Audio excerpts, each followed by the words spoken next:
Hello everyone and welcome back. It's me, Trophy Wife, and today we're going to continue our playthrough of Corpse Factory. We had left off where we just got a body and got to the factory, so let's just continue, shall we? We arrive at the factory after a brief pit stop at my apartment to collect my makeup kit. Kajori managed to fix and lock the front entrance, meaning we didn't have to try to shimmy a cadaver through the side window. He even found the property key for the place on one of the rusted workbenches. T helped to drag a workbench to the center of the factory floor, and we hoisted the cadaver on top of it. Kajori wrapped it up in HRP, which he explained simply meant human remains pouch. Staring down at the body before me, I now began to wonder why I freaked out so much at the morgue.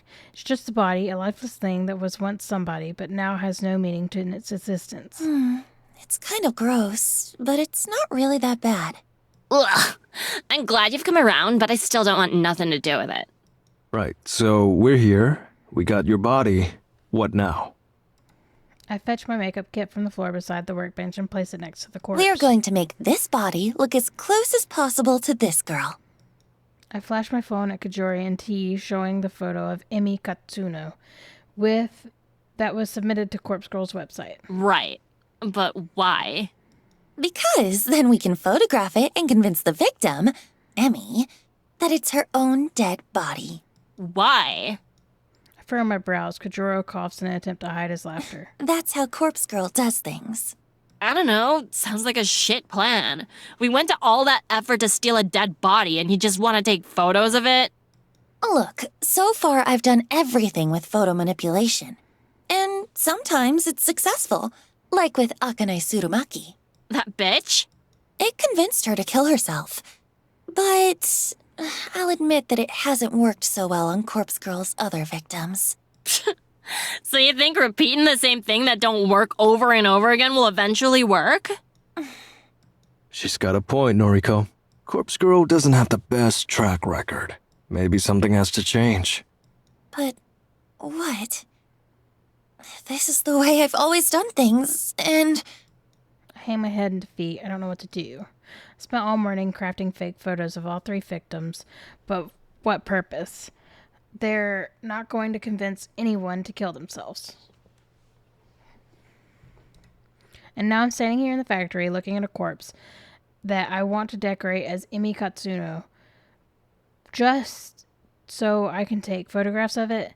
And there's no point of doing it. I already crafted a photo of Emi's death, so why am I here? What the hell am I doing? You two are right. I can't keep going on like this.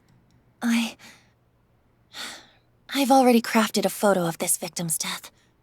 So I really don't know why I let it get so far. I guess I didn't truly think we'd pull this off. I kind of just went along with Kojiro's suggestion to go to the morgue. Hey, don't pin it on me. This is your scheme. The weirdo is right. This is on you, Noriko. They're right. They both spot on. I don't know what I'm doing. I'm just wasting time. Their time. I'm wasting Corpse Girl's time. Here, give me your phone. Without waiting for approval, T snatches the phone out of my hand. She swipes past the photo of Emmy and swipes back to it. You said you already made the corpse photo. Where is it? I don't keep it on my phone. That would be stupid. The only copy is still on my laptop at home. But you've got a photo of this bitch on your phone. Well, yeah. I just pulled it from her noise profile earlier. It's exactly the same image that was uploaded to Corpse Girl's website, though. Right. Hold it. How did you know the Vic's name? Corpse Girl doesn't ask for a name. Oh, this girl... I actually went to school with her. It's a coincidence, I assure you. Uh-huh. Look, that doesn't matter, does it? Well, tell me what the corpse photo looks like. Well, it wasn't my most creative work. I had 3 requests to fulfill in a short amount of time, so I kinda made them all similar. I made it look like this girl, Emmy, fell from a tall building and splattered on the pavement. Fucking lame. Yeah. Why did you want to know, anyway? Well, I've got an idea for you. I know, I'm just the driver and all, but you've dragged me in this far, so at least let me make a suggestion, Kay? Okay, go ahead. We've got this here body. You've got a corpse photo of the bitch all locked and loaded.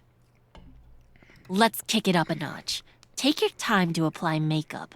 Make the body really look like the victim. Send her the corpse photo first, and then we'll deliver this body to the bitch. Deliver the body?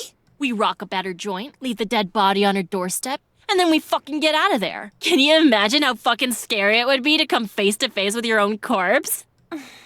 Think about it from her perspective. She gets a photo of her own dead body, right? Then, like, hours later, just as she's trying to get it out of her mind, her own corpse shows up at her house.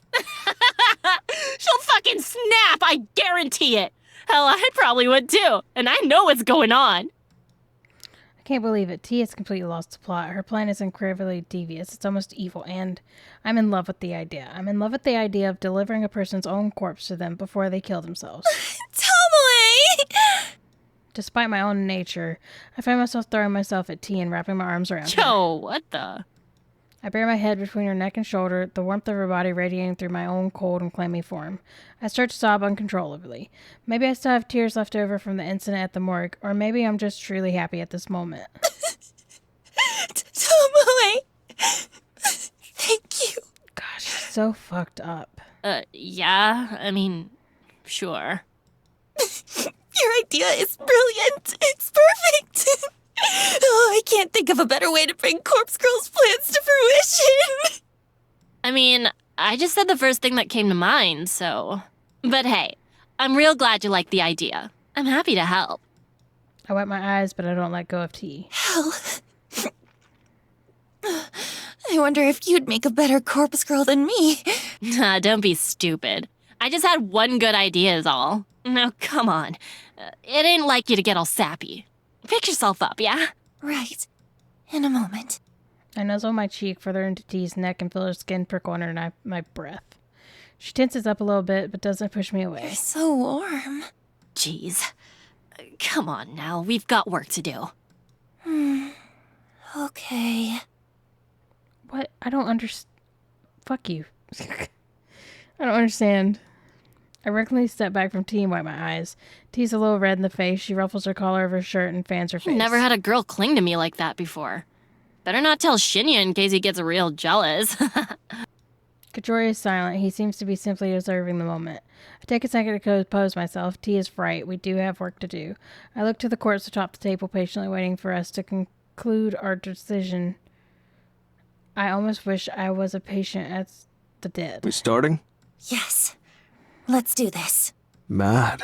Few things to keep in mind. Putting makeup on a cadaver isn't as simple as you think. This one's already decomposing. Not all the makeup will take. Put a little extra on. Don't be stingy. It doesn't help that the body is ice cold. Now, if we had a space heater, we could warm it up. That would help the makeup stick. But it'll speed up decomposition. We can't have it decomposing any faster. It's already out of cold storage, so I imagine we don't have long as it is. Right. We're going to want to deliver it to your Vic soon, like less than 24 hours soon. That's fine. Yo, what about time in the delivery? Corpse Girl's photos have a... what's it called? A timestamp? Yeah, I timestamped the photos with a supposed time of death. I usually set it to a little after the time the victim receives the photo. Sometimes a few hours, sometimes a whole day. Uh-huh.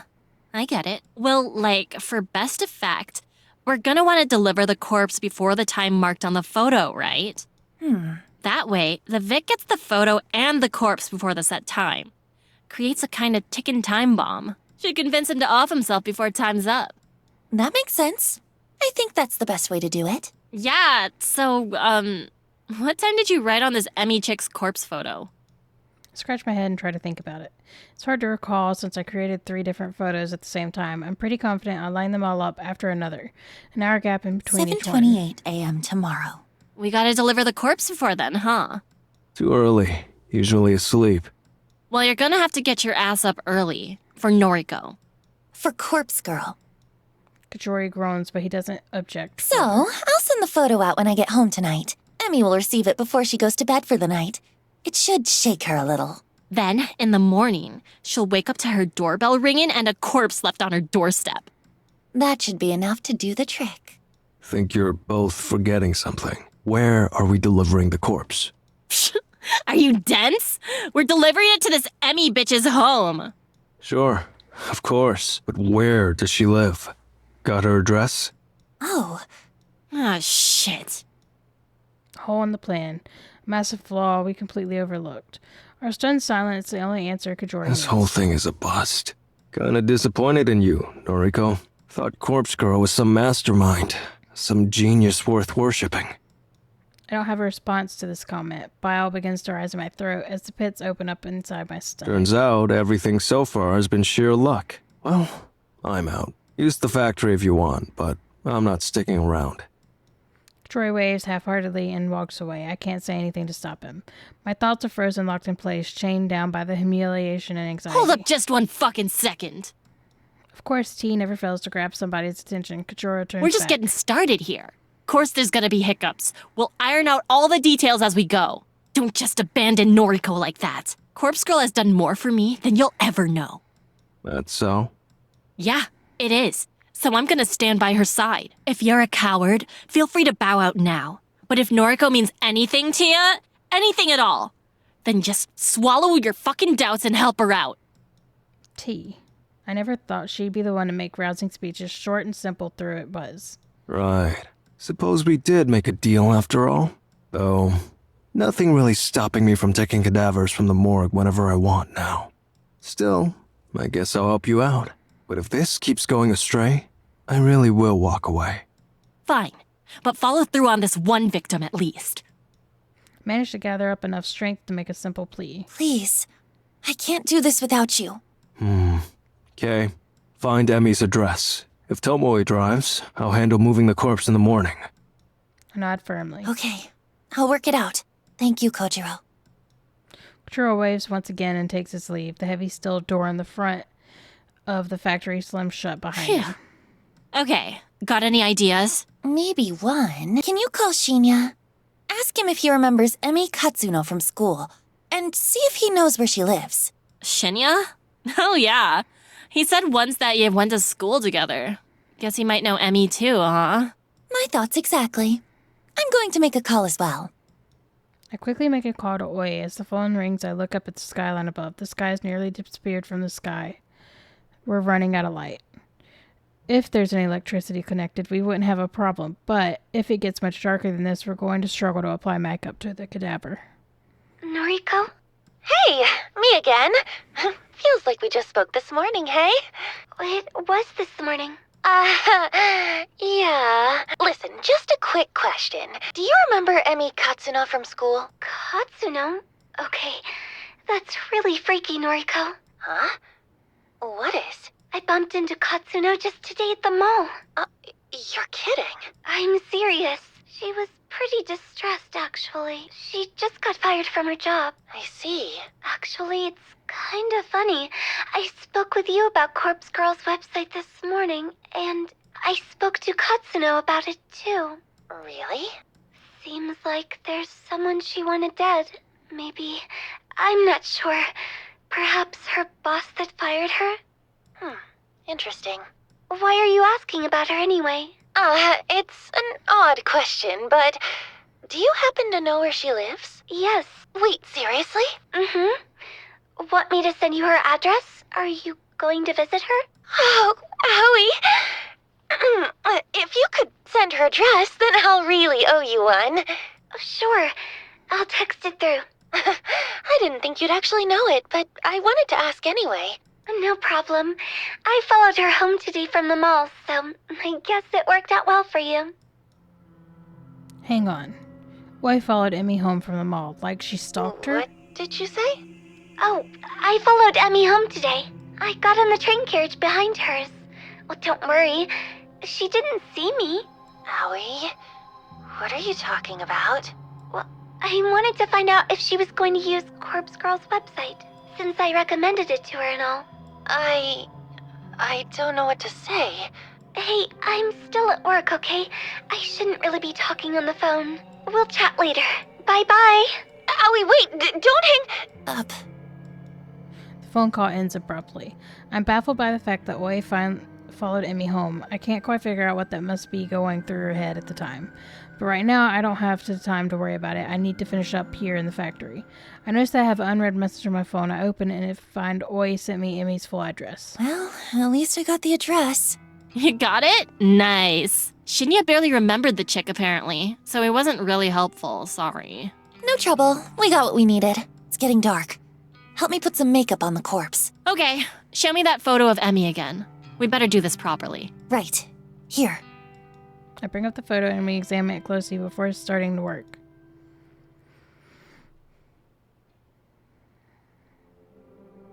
By the time I get home, I'm completely drained to barely have the energy to open the front door. Today was an ordeal. I've dragged on forever and ever, and yet it still felt like I didn't have enough time to get everything done. After changing out of my vomit-stained clothes, I make myself a cup of tea. I'm hoping a few sips will help me relax and unwind.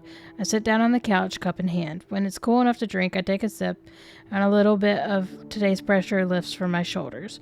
My laptop is sitting next to me. I know I shouldn't bite off more than I can chew today. If I check for new requests, I'll probably regret it. I unfold the laptop and navigate Corpse Girl's website. One new request. Shit. These are actually beginning to pile up. I can't restrain myself from opening the request.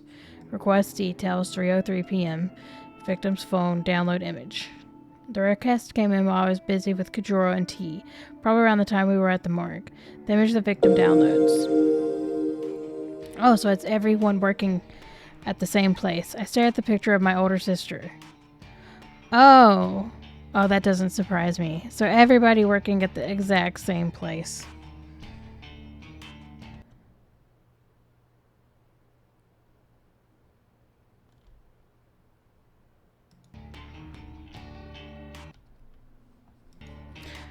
Yuriko Karasawa, 28 years old, senior high school dropout, currently on parole after a short second stint in prison. Yuriko, what are the odds of you appearing here on my screen in my life at this moment? I haven't spoken to you for so long, I haven't seen you, I haven't even received contact from you, only to ignore it. Why are you here now? Why does somebody want you dead? I suppose it's not that hard to think of something that would request your death. I'm sure you have a lot of enemies thanks to the crew you run with. But for someone to actually use Corpse Girl's website to request your death, it's coincidental, too coincidental, just like everything that's been happening lately. Yuriko, I hate you so much. You abandoned me when I needed you. You abandoned Mother, even though she abandoned us first. I hate you. Corpse Girl never refuses requests, if one of her convictions. I'll never refuse a request. I close the laptop lid and rub my eyes. I'm tired. I'm so fucking tired.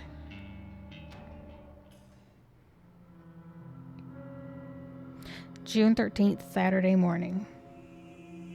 She's dead. Splattered in the flower bed. Probably matches the photo you sent. Wish I'd seen that. Thanks, Kojiro. And thank Tomoe for me. No prob.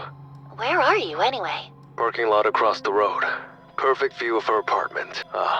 People are coming outside. Must have heard the splat. Mad. We'd better gun it. See ya. Okay, bye. I hang up the phone and a smile fights its way across my tired face.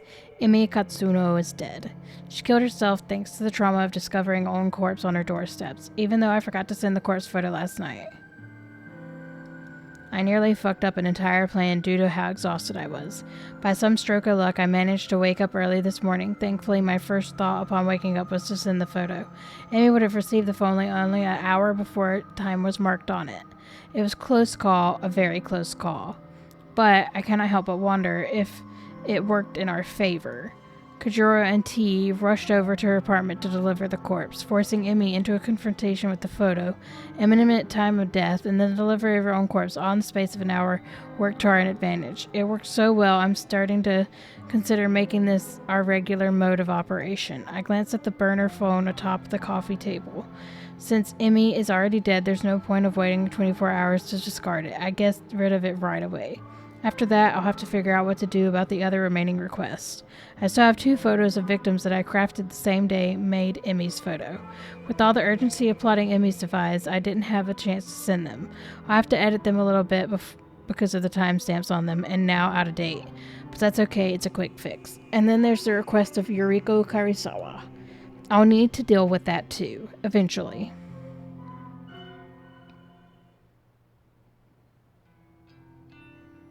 June 14th, Sunday morning. A quiet morning in the library is just what I needed to escape from the chaotic whirlwind that I've been trapped in for the last few days or weeks. This place is silent as usual. There aren't many people around. I manage to find a seat in my favorite reading nook, and I leave my belongings in a chair to save my spot, and I browse for a book to read. I can't bring myself to continue reading Strange Flowers right now. Reading a book about corpses while trying to take a moment away from my own life is not going to work for me. I scan the bookshelf and look for something light to read. Am I in the mood for comedy? Possibly not. A fantasy adventure? Maybe, though that's never really been my thing. Biographies are out of the question, so are history books. I can pretty much dismiss any nonfiction straight away. I'm just not in the mood. So what should I read? I thumbed through a couple of trashy romance light novels. The covers look appealing, with attractive characters smiling and holding each other and falling in love. But the content within each one is utter crap. A housewife looks for love after her husband vanishes. A vampire lord seeks his vampire queen. A college student falls in love with the professor, only to find she's his long-lost sister. Ew. It's all drivel. I could write better stories than these, but maybe something. Everyone thinks that way. Defeated, I put all the books back on the shelf and return the chair I saved. I take a seat simply through the noise feed on my phone. A few photos from acquaintances, comments on the weather, a short essay on human rights, even a poem written to a poor broken English. Trash, all of it. I used to love the inside look on people's lives. I loved it. I thrived on it. I used to be aroused at the simplest glimpse inside someone else's life. I couldn't go more than a few hours without browsing noise. But now, something's different. Something inside me has changed. I want to say that I've recently become cynical, jaded, but that wouldn't be accurate. I've been this way for as long as I can remember.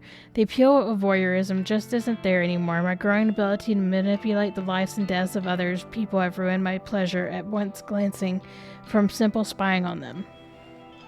I need more people to die. Maybe then I'll be satisfied. Ecstasy. Release. I lean back in the chair and I fold my arms across my chest. My foot taps against the carpet floor impatiently. Sorry guys, I'm tired. I won't find comfort in this library. I won't find relaxation. I'll only find whatever elusive feeling I'm looking for once Corpse Girl's work is complete. I can't rest yet. Not now that things are beginning to escalate. I could be orchestrating the deaths of 3 people right now. The 2 women that had their death request at the same time as Emmy, and my very own sister, Yuriko. People are counting on me. People are counting on Corpse Girl to deliver her judgment. I hoist the straps of my handbags over my shoulders and stand up. It's time to Corpse Girl to usher a new era of humor suffering.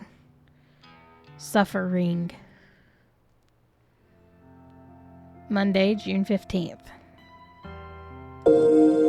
A bizarre string of similar deaths in Tokyo over the weekend have left police and detectives completely baffled. We have Chief Detective Fujikawa at the Tokyo Metropolitan Police Department in the studio today to discuss the events. According to eyewitness reports, a young woman plummeted to her death from an apartment building on Saturday morning. 2 other women suffered a similar fate in different locations late on Sunday night. Police have not yet released information on the identities of the young women. Would you care to share your thoughts, Detective Fujikawa? Wait, so did everyone that we had to request in at the same time die? We cannot rule out the possibility of homicide in these cases. Police recovered additional bodies at the site of each death. In each instance, a look-alike corpse matching the appearance of the victim was found. This cannot be mere coincidence. I believe that a single perpetrator is behind the deaths of all 3 women. Leaving a look-alike corpse at the scene of each crime seems to be some sort of psychotic calling card. It's clear that the death of each victim was premeditated. In cases like these, the perpetrator is often looking to be caught, even if only subconsciously. It won't take long to track them down. Once forensic analysis reveals the identities of the look-alike corpses, we will be able to uncover how and where they were obtained. We will bring the perpetrator to justice. Police are urging citizens to be cautious in the coming weeks. If you see anyone behaving suspiciously, please call the following number. Damn, this shit's really starting to blow up. Yeah, it's about time. 3 deaths in 1 weekend. Corpse Girl is on fire. She couldn't have done it without you. And Kojiro. The fact they still talk about this out loud. So, thanks. I know those corpse deliveries yesterday were rather last minute. No problem. Had nothing better to do anyway. I've still got 1 victim ready to conquer, but I'm not sure when to go through with it. What's the issue? It's someone I know. So? Didn't bother you when we stuck it to that Emmy chick. This is a little different. It's my sister. Yo, hold up. You've got a sister? Mm-hmm. Yuriko. She's older than me. Shit. And like, someone requested her death through Corpse Girl's website? Seems like it. Jeez. What are the chances? I'm wondering the same thing. Well, think it over a bit longer. You might want to lay low for a while anyway. Sounds like Shinya's dad is all over this case. Sorry? Shinya's dad? That detective guy, Fujikawa. What? He's Shinya's dad? Yep, friggin' scary guy. Had an awkward dinner with him and Shinya a while back. Wow. You know, I met him once before. You did? He certainly was intimidating. But don't worry, we only met by chance. Had nothing to do with Corpse Girl. Alright. As long as he doesn't know your identity, you should be fine. Still, what's your next move? I'll think over what to do about my sister for a little longer. But as soon as more requests come through the website, I'm going to fulfill them. I don't have the luxury of time. I can't just lay low like you said. Sheesh, when did you grow a pair? I'm serious. I'm tired of lagging behind. Corpse Girl is on a winning streak now. It's up to me to keep it going. Okay. Well, just let me know when you need me. Thanks. I will. Well, back to work or whatever. I turn back to my computer after T leaves. 3 deaths in 1 weekend. Corpse Girl truly is at the top of her game. It was a bit of a hard work, but at the end I managed to pull through, thanks to a bit of luck, of course. Yesterday, after returning home from the library, I had a sudden burst of inspiration. So here's the thing, they're leaving these corpses out at the scenes. So of course they're gonna get caught either by forensic evidence or they have to realize that those corpses belong to the morgue. Right? They'd have a record. Even if they do say they burned it, they'd still have it going back to that morgue. I ran a reverse image search on the photo of the 2 women that were submitted to Corpse Girl's website. It was pretty easy to locate their noise profiles since the death. I was kind of shocked when I saw that all shared 2 mutual friends on noise, Emi Katsuna and Yoriko Karisawa. A bit of digging through their profiles revealed their names to be Fuyumi Amano and Manami Shichiko? Okay, I'm butchering it, I know. They both worked at the same store as Emmy and my sister. It struck me that all of these requests must be somehow related, but that didn't matter so much. Tracking down Amanos and Shichiko, oh Lord, S's address wasn't as difficult as I feared. I contacted T, and she told me that she was familiar with the store they worked at. She volunteered to head over there and see if she could access the employee records. Apparently, the whole job was so easy that she managed to walk in and out in 3 minutes flat. She said that none of the staff even batted an eyelid as she walked in. She simply strode to the back room, rummaged through the files cabinet, snapped a photo of the employee contact sheet. With that information at her disposal, nothing stood in our way to deliver a look-alike corpse to their house. A few hours shared between morgue and factory, and it was done. Both A and S killed themselves within an hour of each other. So far, the kill rate of delivering a photo and then a corpse is 100%. I can only imagine the thought that must go through someone's mind as they're faced with their own corpse. The looming dread, hopelessness, the fear of inevitability have proven to be so overwhelming that suicide becomes the only viable option. Because of this development, I've fully ruled out the possibility of Corpse Girl's victims being murdered by some mysterious stranger. I only ever invented the theory due to the strange circumstances of which Rory Hatano died. After all, she was hung with the scarecrow in an uncanny similar fashion to the corpse photo I invented for her. None of the other victims' deaths since have made me truly suspect that another party could be involved. All of them have clearly been suicides, or in the case of Ichi Hanada, coincidental accidents. Ida's death was an outlier since she was likely killed of self-defense. I'm about 90% certain that Corpse Girl's powers lies in the ability to convince victims to end their own lives. There's no third-party murderer acting on her behalf. And I've begun to suspect that the power I hold is no historic arcane force. It's not some supernatural art. It's not witchcraft or sorcery or some holy power bestowed upon me from a high. The power Corpse Girl holds is simply determination, grit, and resolve. My will to end lives is what drives me to craft convincing photos and deliver them to their lookalike cadavers. This in itself is enough to act as a knife twisting in the victim's side. It's enough to compel the weak of heart or weak of mind to end their lives.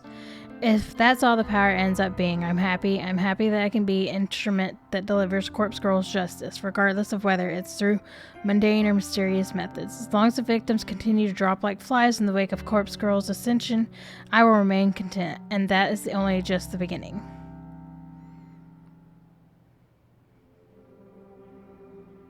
There is no new request when I log into Corpse Girl's website this evening. I'm strangely okay with that. There's something I want to do before more requests come through anyway. I'm going to make some updates to the website, a few improvements that will considerably ease the workload placed upon Corpse Girls Kajiro and T. In the website admin settings, add a couple of extra data fields to the front page. Instead of just asking for photo and phone number, the website now requires a victim's address to be provided. This will ensure we can successfully deliver corpse for every request. In addition, the site now asks for the victim's name. I have always been hesitant about requesting the specific details. I never wanted to know the names of the people a Corpse Girl will kill. It creates familiarity, and I always used to worry that it would prevent me from going through with the request. But more than all of that, I feared that I would delve too deep into someone's life. I feared that I would become too attached, too entranced by standing on the outside and looking in. Knowing someone's name would be allowed me to easily find victims online, go down the rabbit hole of spying on their private lives. My voyeuristic fetishes would have defeated me. I know myself, and I know I would have become far too interested in a person to carry out their death. It's the same person. I never reverse searched a victim's photo before today. Now that things are escalating, now that Corpse Girl needs a victim address to ensure a kill, I have to get past all of that. I have to be strong for Corpse Girl. If somewhat relieved that the timing is suitable. After all, I haven't been as aroused as usual when stalking people online. I don't know if my libido is just low or if truly have become uninterested in such things. Either way, I believe I'm able to cope with the burden of extra knowledge. Learning victims' names, addresses, all of that, it's going to work in Corpse Girl's favor.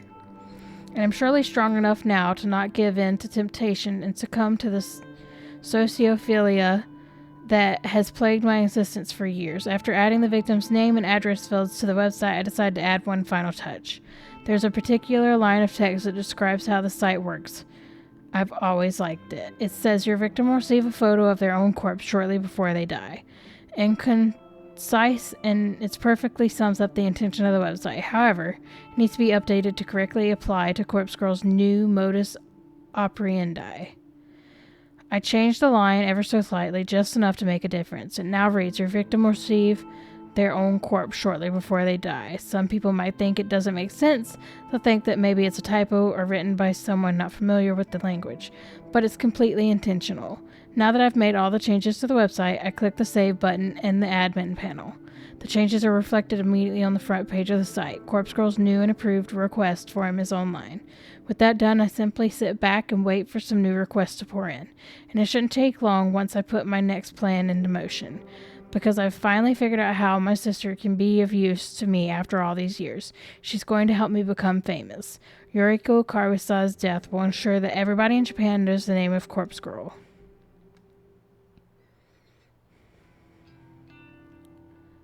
June 16th, Tuesday morning. For the first time in a while, my fingers scrape against the bottom of the cabinet drawer. Oh, shit. I fumble around and grab the last remaining burner phone in the drawer. It's a fairly modern handset from around 3 years ago. These newer models never retain the battery charge for more than a month, and so when they've been inactive. Thankfully, it uses a generic charger, so I quickly plug it into the kitchen outlet and wait for the return to life. I glance back down at the open drawer. It's completely empty now. I'm going to need to restock my supply of burners if I hope to continue with Corpse Girl's work. I nervously bite my fingers at the thought. Getting these phones isn't easy. It's free, yes, but not easy. And if I get busted trying to lift a stack of them, that might very well be the end of me. I'll have to obtain as many new phones as possible at some point today. Once Corpse Girl kills my sister, my website is going to explode with new requests. I need to be as prepared as possible. I decided to finish getting ready for work while the burner charges. As much as I'd like to simply skip out and deal with my sister, I need to pop into the office. Missing too many days is going to lead to getting fired, and that might compromise my mission.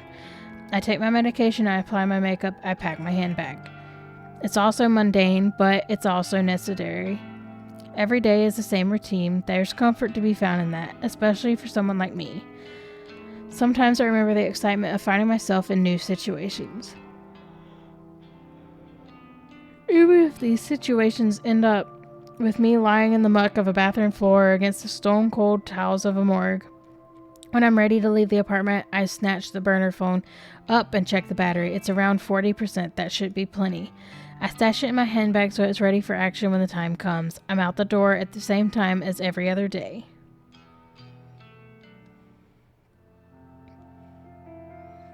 I find myself alone in the office. Well, after the working day was ended, the entire floor is empty and silent. I shut my computer, stretch my tense arms. I don't normally like staying back late, but sometimes it's necessary to get work done, and when I say work, I am, of course, referring to Corpse Girl's task. When I'm absolutely certain that everybody has gone home, I get out of the chair and wander listlessly around the office. It's kind of nice having the place to myself. It's like my apartment, only bigger and colder, and without that terrible odor of mold that permeates the walls. I notice that quite a few people tend to leave their belongings at their desk. Nothing too valuable, the occasional coat, hat, a pair of headphones. Should someone of a low moral character wish to steal them, there'd be nothing stopping them. I'm personally not interested in any of that. I walk to the other side of the office floor and reach the senior's cubicle. Even the seniors leave important things lying around. There's a gift bag with a cake, shop logo on the front, a company credit card, a few personal bank statements, but the contents on the computer's desk drawers are where the real gold is found. As I rifle through one drawer in particular, I find exactly what I'm looking for. It's an old Noise brand phone, a few models earlier than my own. So basically, do they not have security cameras in this office? Because I would be afraid I'd get caught. It slips into my handbag right alongside the burner phone I brought from home. I close the desk drawer gently and traipse into the next cubicle. The top drawer here contained a flip phone, a classic. I'll serve me well. Into the handbag it goes. So your burner phones are other people's phones. You're not actually buying, like, burner phones. One of the main problems I have with this company, with any company in fact, is the wasteful attitude of management. Executives, seniors, and even some junior staff are provided with company phones. Basically, if you're expected to make calls on the job, the company will issue you a phone so that you don't have to use your own. However, with the rapid evolution of modern technology, phones often find themselves replaced or upgraded well before they cease functioning. And management doesn't care about recycling or repurposing unused, obsolete phones. The device simply drifts to the bottom of the drawer or storage cabinets, destined to become forgotten within moments. Am I really doing the wrong thing by taking these phones off the company's hands? It's not like I'm stealing personal property from employees. I'm only taking what the company is likely to write off as a business expense. And this is a multi-billion yen company. Are they really going to miss the odd, outdated device? I justified this to myself long ago. I ensured these phones are used for bigger purposes, and there's nothing bigger than fulfilling Corpse Girl's ambitions. As I swipe the fourth and fifth phone, I hear the ding of an elevator from across the office floor. Shit. Someone here. I need to get away from the cubicles without being Noriko! seen. Is that you? I must have ducked down a second too late because the voice identified me correctly. I scuttled forward on my knees just a bit so that I'm not so close to the cubicle. When I get to my feet, I'm halfway between the senior employee area and the junior open plan desk. Shinya? Shinya walks over from the elevator to greet me. Hi. You're here awfully late. What were you doing over there? That is, if you don't mind me asking. Oh. I lent my USB drive to one of the seniors earlier and they didn't return it, so. Oh. Did you find it? Nope. Oh well. I'll ask about it tomorrow. I could help you look if you like. Seriously, it's okay. I'm about to head home anyway. What are you doing here? I left my wallet at my desk. Can you believe it? Luckily, I remembered before I took Tomoe out for dinner. I would have appeared to be quite the buffoon if I'd been unable to pay for our meal. Yeah, I suppose so. Hey, how are things anyway? Things with Tomoe are great. We are truly in love. Aw. Well, okay, not exactly what I meant, but how are things here? I mean, what happened with Kotomi and... Ah, that whole kerfuffle. Can you believe Miss Ida is dead now? Is it wrong of me to say that I'm happy she's dead? Is that an awful thing to admit? I gently shake my head, but I don't interpret his train of thought. It's so bizarre. Especially considering our relationship and how determined she was to end my career. It bothered me that Shinya is still referring to the conflict between him and Katame as a relationship. It would seem that she was the only one with animosity toward me. As such, the other executives said I'm welcome to work here as long as I like. In fact, they were even generous enough to give me a small salary raise. Wow! That's great, Shinya. I'm really happy for you. Thank you. It truly was a struggle there for a little while. Before my brain can even register what I'm saying, the following words tumble out of my mouth. Do you want to talk about it? Noriko, I know that I haven't been as open with you as I should have been. Maybe talking about it will help me put the whole thing behind me. Bite my tongue as I try to think of a way to back out of this situation. Oh, you know, if you're uncomfortable talking to me, maybe Tomoe can help? My objection is met with a smile. Looks like I'm in too deep now. Tomoe means well. She really does. But whenever I bring up the subject, she becomes visibly angry. Many a death threat against Miss Ida has been made aloud. I wouldn't be all too surprised if Tomoe was the one who killed her. There certainly is a motive there, after all. So you don't know who killed Kotomi? I don't even think the police know that much. Father showed me the photos of the crime scene. Chances are that whoever did kill her was also killed in return. Though, as abusive as she was toward me, I never took her as the type to instigate a mass murder.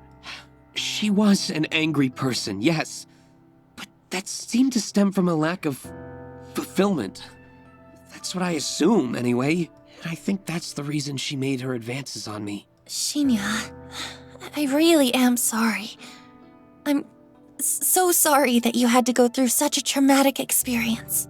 I thought I was going to lose everything. My job, my relationship. Miss Ida threatened to steal it all away from me. Just so she could experience some form of power, some small manner of pleasure. Why do people do those things, Noriko? What joy is there even to be found in... Take my time to consider my reply. I'm probably not the best person for him to be having this discussion with, but all things considered, it does seem to be helping him come to terms with things. Shinya, what you went through with Kotomi, what she did to you, that's not what it's about. She never had the right to put you through that. I hope that one day, when you're comfortable and feeling healthy, She's so hypocritical. I hope that you can make some good memories with Tomoe.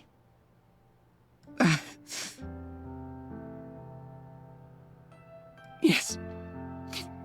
I hope so. Thank you, Noriko. Don't mention it. I don't know if my words were the right ones. What right do I have to talk to him about what he went through? I can only hope that I managed to bring him some sort of comfort. I better grab my wallet and get going. Don't want to keep Tomoe waiting. Say, would you like to join us, Noriko? Are you hungry at all? Oh, I don't want to intrude on your romantic evening. It's no trouble, really. Maybe next time. I have some things I need to do tonight. Okay, no problem. Shinya seems like the only person that's normal. Well, see you later. Shinya takes off towards the desk. I breathe a sigh of relief as I hoist my handbag from the ground, feeling the reassurance weight of my newly acquired burner phones. I enter the elevator and take a polite wave to Shinya as the door closes.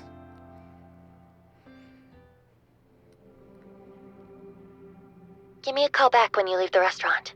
Ugh, you want me to drive tonight? It has to be tonight. We talked about this. But Please. Kojiro's on standby as well. fine.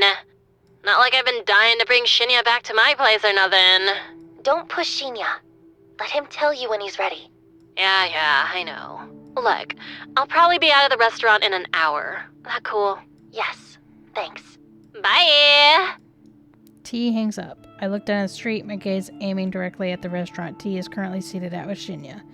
I'll need to kill an hour around here, and what is there to do? I'm not exactly keen on the idea of window shopping. I don't even want to be here. But standing in one spot as dozens of people walk by is really nerve-wracking. I could go visit Oi at the maid cafe, but then I'd have to pay the table charge to enter, and it's probably be pretty weird to be served by girls in maid costumes. Not really my thing. As I glanced around, I noticed a 24-hour manga cafe at the end of the street. That could actually be perfect. I could rent a quiet space for a few hundred yen and just read a book until it's time to go. No one would bother me. In fact, the only person I need to speak to is the attendant at the counter. With my mind made up, I hurry along at the manga cafe. Pretty late. Come on, you're a night owl. What are you complaining about? Just making chit-chat. Well, instead of talking, how about you hold that flashlight still? I can't see what I'm doing with you waving it around. Yes, ma'am. I'm nearly done anyway. Fucking Yuriko. This wouldn't be so difficult if she didn't have different haircuts in every single photo on her profile. I'm just going to have to estimate the length of her hair for now. The corpse on the table in front of me looks like an uncanny clone of my sister. I snip away a little more hair from a fringe and then put the scissors aside. You must be close. The opposite. Makeup's done! Thanks. Looks good. T beams as she puts on the cap back on the lipstick on her hands. I think we're done. Can you zip up the bag? I really need to wash my hands. You got it, boss. I step away from the quartz and plunge my hands into an ice-cold bucket of water on the factory floor. I have to admit, we've done pretty good at this whole thing. It's just a week or so we've managed to refine our art and synchronize our duties. Okay, load her in the van. I'm going to send the corpse photo now. You sure about this? You think she's gonna be awake this time of night? I'm positive. This is the best time to do it. According to her noise feed, Yuriko is currently attending a massive party. I'm sure the venue will be packed to the brim with her scumbag friends. She's been posting about it for days, and it wasn't hard for me to find out all the information I needed since whoever organized the party posted it to a public event. Yuriko is about to receive a photo of her own corpse, and in less than an hour's time she's going to receive a carbon copy corpse in the body bag in front of at least 100 people. The mass panic will break out. Is sure to be hilarious. I don't want to miss it, but I don't want to miss my sister's final moments. How are you going to do this in front of a bunch of people? Maybe she'll kill herself in front of her closest friends, or maybe the terror will slowly eat away at her and she'll go home first before deciding just to take she can't take it anymore. I'm happy with either result. She's finally going to get what she deserves. I hate her so much. She's a low-life degenerate, a delinquent, an utter scum of the earth. And she never calls me. I doubt she remembers I even exist. Ready to go? I snap out of my thoughts and look at the phone I've been subconsciously holding in my feeble grip. It's the burner I picked up from the home earlier this morning. Yuriko's court photo is glowing on the screen, ready to be launched into the network. I hit send. Okay. Kajori nods and hauls the zipped-up bag into his shoulders. The weight of the cadaver inside causes him to stumble a little, but he regains his balance and shuffles toward the factory entrance. I examine the body bag as Kajiro carries it. It's the same white HRP and we pick up from the morgue, but I've made a rather nice adjustment to it. Big, bold letters are scrawled across the side in purple and black permanent marker. It says, "With love from Corpse Girl." Underneath the massive letters is a small script is Corpse Girl's website address. A scribble of a cute anime girl decorated the other side of the bag. It's the very same website character that dances animatedly on Corpse Girl's website. T told me this was a bold move. Kajoro couldn't seem to care. Yuriko is about to be publicly executed. Tonight is the night Corpse Girl becomes known to the world. This is the quietest house party I've ever witnessed. I only managed to catch a glimpse of it before Kajori shields my eyes with his ice-cold hands. I want to be object to his censoring my vision, but the smell of blood causes me to slump against his shoulder, and I resort to whimpering quietly as he places me gently on the ground. What happened? The vision of the house party from hell is still vivid behind my closed eyes. It's not like I've been to many house parties in my life. In fact, when I really think about it, I don't think I've ever been to a single one before this moment.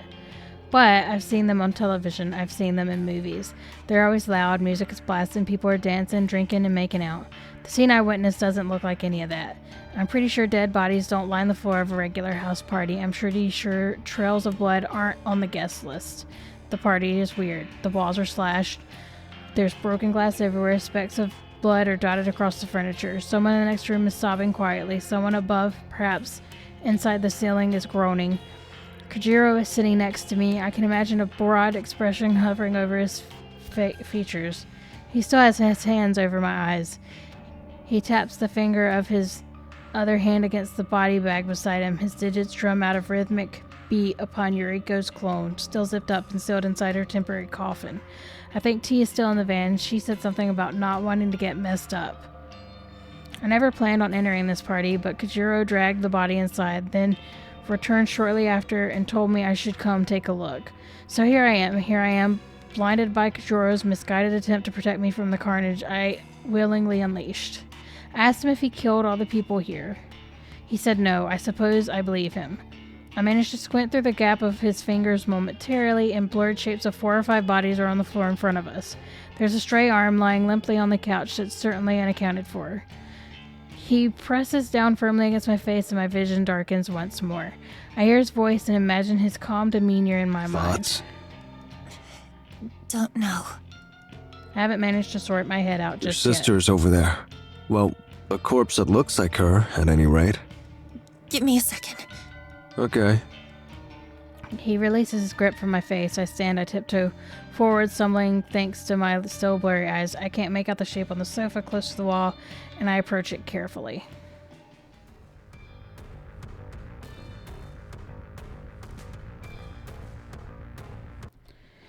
The empty gap between the sofa and the wall is a 3-foot wide space. I'm not sure where the owner of this house doesn't keep the sofa directly against the wall.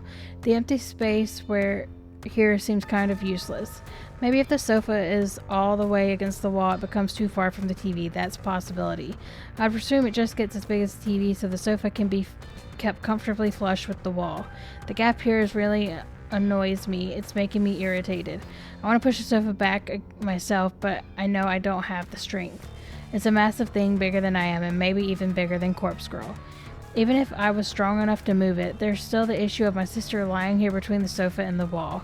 She's in the way. I'd have to move her first, and the thought of touching her is absolutely disgusting. Even when she was alive, I never wanted to touch her. She's a foul excuse of a human being. Hey, Yuriko. Long time no see. She doesn't You respond. don't look so hot. Guess I'm prettier now, huh? Why do you never call me? Whatever. I wouldn't answer the phone anyway. She doesn't say anything. The sound of someone grunting behind me doesn't interrupt my concentration. I assume it's Kurijo clearing his throat. Have you seen Mother lately? I haven't heard from her in a while. I'm sure she's fine. Are you still on parole? I heard you were working at a clothing store. Yeah, I'm fine. I'm working for Temujin at the moment. You are fucked up in the head. Yuriko nods. It's okay. There are worse jobs, I'm sure. How did you get that cut across your throat? Does it hurt? Reach forward and slip my finger into her gashed throat. So you're just leaving your DNA everywhere. When I remove them, I frown at the red blood dripping down into the gaps between my knuckles. That's disgusting. Remember when you bandaged me up after I busted my knee? You said Mother would be mad if she found out that you hurt me. So you tried your best to fix me up before she got home. She found out, though. I think she's going to find out about this, too. There's no way you can keep this from her, Yu. Yuriko smiles gently. You're messed up in the head. I wipe the blood onto my skirt, so you're asking to be caught. Oh? Him? That's Kojiro. He's a friend. No, there's nothing between us. I hear the grunt from behind once more. I know. You're actually nicer than I remember. Why couldn't you ever be this nice when we were kids? If you'd been this nice to me, then maybe I wouldn't have spent my entire teenage life wishing you would drop dead. Oh, I guess my wishes came true after all. Yuriko laughs along with me. It doesn't sound like the laugh I remember. It's more like a gurgle, like she has something caught in her throat. A trickle of blood pours from her lips and she coughs. Do you need a tissue? Here. I unzip my handbag and retrieve a tissue and hand it to Yuriko. She tilts her head and sprays the rest of the blood from her mouth. Fuck you, Noriko. Oh, so is she still alive? Okay. I gotta go. Say hi to Father for me, okay? Is everyone's father's dead in this? I leave Yuriko behind. What if she's not dead, though? After making my way out to the cursed house, I find Kajiro waiting for me at the van. Tia has shut herself inside and rolled up all the windows. I think we're done here. Okay, leave this here? He lazily indicates the body bag on the ground. I guess so. We didn't need it after all. Guess not. Kajiro slaps his broad hands across his trousers, dusting them off. He cocks his neck to the side and stretches his limbs. I make an attempt to reach for the van door, but Kajiro stops me. Not curious about what happened? Only a little. She's dead, though. Or dying. That's all that matters. Oh, actually, give me 1 second. Quickly dart back in the house. I'm gonna take a picture of her. I weave across the room and duck behind the sofa once more. Yuriko is silent and unmoving. I do my best to push her body to the side of my skeletal arms. She budges an inch or two, and I find that I'm looking for her phone buried between her ass and the carpet. I turn on the screen and find there's no fingerprints or passcode lock. The photo of her corpse, the very same photo that was sent her earlier, is still on the screen. I guess she did receive the photo then. Maybe that's all it took this time. She must have been pretty freaked if she killed all the people here. This is like the Kotomi Ida situation all over again. My voyeuristic tendencies flare up and I decide to look through the rest of the photos. Swipe across the screen just to nearly jump out of my skin. She received a photo right before she received the one I sent. It arrived 10 minutes before my photo. It's another image of a corpse.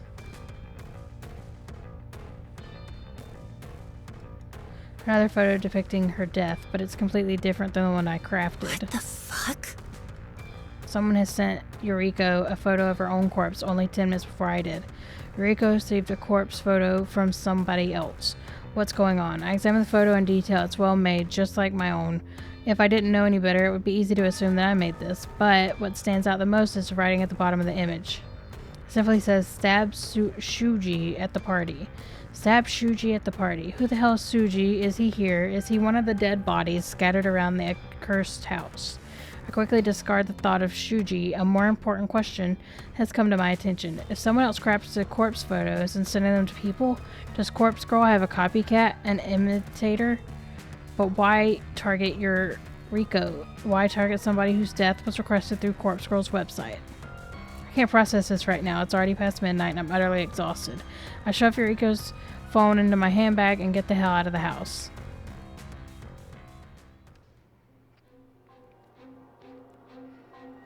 Alright guys, I'm going to end this episode here. I hope you've enjoyed, and I will catch you guys in the next video. Bye!